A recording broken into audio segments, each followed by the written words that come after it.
Did you ever stop and ask yourself, why is it that some people are more successful than others? Why is it that some people make more money, live longer, have better relationships? When I was 15, I set out on a lifelong journey to find the answer to that question. Why are some people more successful than others? I learned later that almost every great venture begins with an act of faith, like driving into the dark, into the unknown.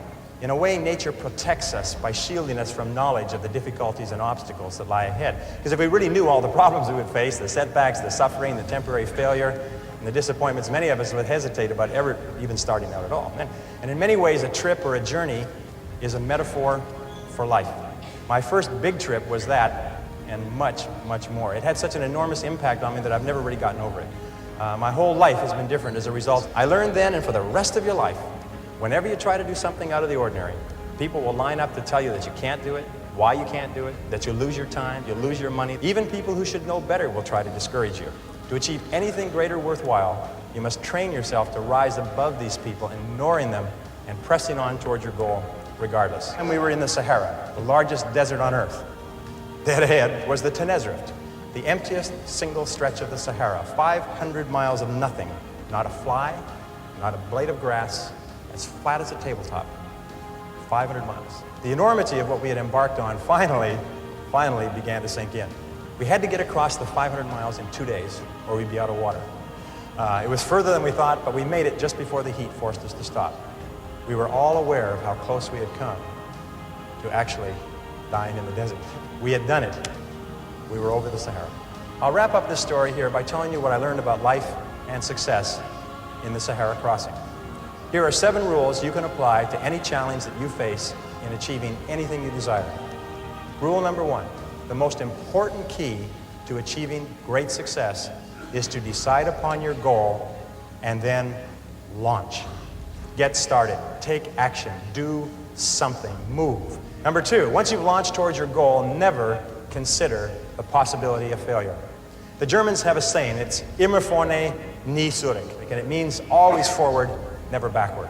Always forward, never backward. Never consider the possibility of failure. Number 3, the only time you will ever have is now. If you live every day, every hour, the best you can, the rest will take care of itself. Number 4, watch out for the naysayers. Get around positive people. Get around winners like people in this room. Fly with the eagles and refuse to listen to objections and reasons why you can't succeed. Number 5, welcome obstacles and difficulties as valuable and inevitable steps on the ladder of success. Remember that difficulties come not to obstruct, but to instruct. Number 6, be clear about your goal, but be flexible about the process of achieving it.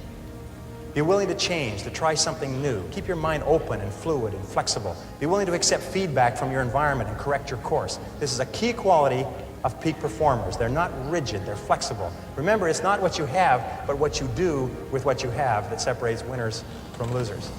And remember, number 7, the last rule is, nobody does it alone. At every step on our journey across Africa, people helped us with advice and with food and with assistance and with money, but especially with warmth and with kindness and with generosity.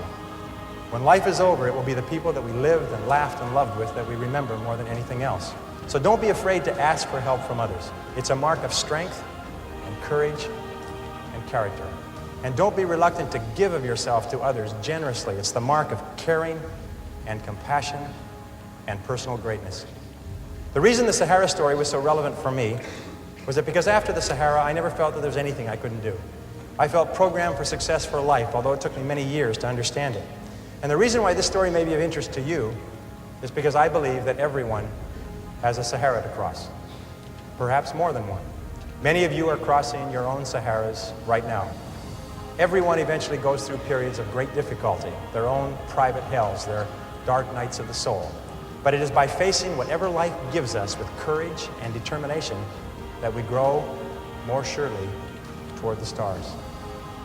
If you will resolve, with whatever life hands you, to carry on, there is nothing that can stop you from achieving the greatness for which you were created.